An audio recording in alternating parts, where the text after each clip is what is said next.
Anna, I love your concept of agile enough. Could you just describe the basic idea of agile enough and give us some help with that? Thank you. So when companies are putting together their business requirements, a lot of times they come up with like a dictionary of requirements, and it's just too many words. So the simplest way of understanding agile enough comes back to the business requirements, where make them visual. People say, oh, so-and-so's a visual learner. Well, when it comes to software, everyone's a visual learner. So what that means is screen mock-ups or clickable demos or straw men, anything that can give your business stakeholders a view into what the software is going to look like. And then, if possible, along the way, touch points where the programming staff shows the business little bits of the software as it gets done.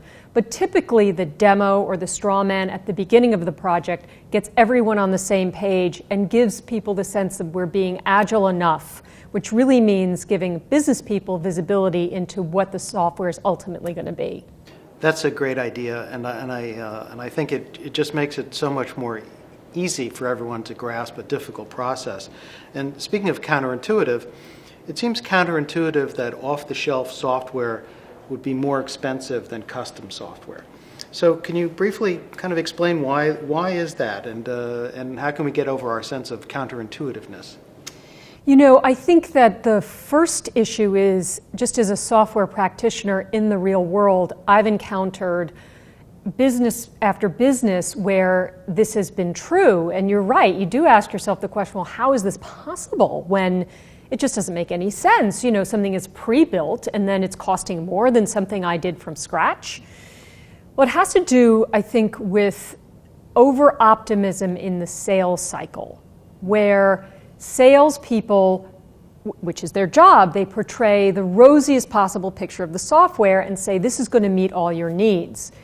And what I think people don't understand is business requirements need to be collected in even more detail against a piece of packaged software than they need to be collected if you're doing custom.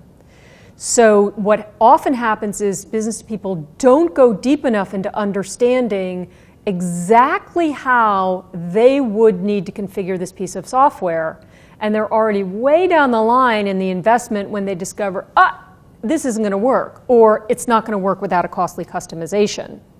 So it's really in that if you're going to do off-the-shelf software and realize the benefit, you really need to vet your business requirements very carefully against that pre-built piece of software, that off-the-shelf software. That's great advice. Does every company or does every business need an IT department? Does every company need an in-house group of people that are dedicated to IT? It really depends on one key factor among many, but one that's really core, and that is whether or not technology is a supporting role to your business or whether it's core to the business. So say, for example, a company that makes a packaged good product like cookies.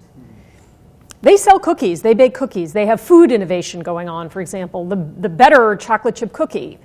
Technology is not really core to that business. Websites, for example, are not really core to that business. Food technology might be, but building websites isn't.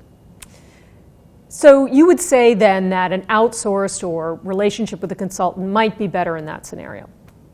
In another scenario, let's say, for example, the travel industry has been incredibly disrupted by technological innovations. We have Airbnb and we have Uber and we have all kinds of things that have entered the world. Well, you could make an argument that if you're running a travel-related business, technology has suddenly become more of the main mission than in a supporting role.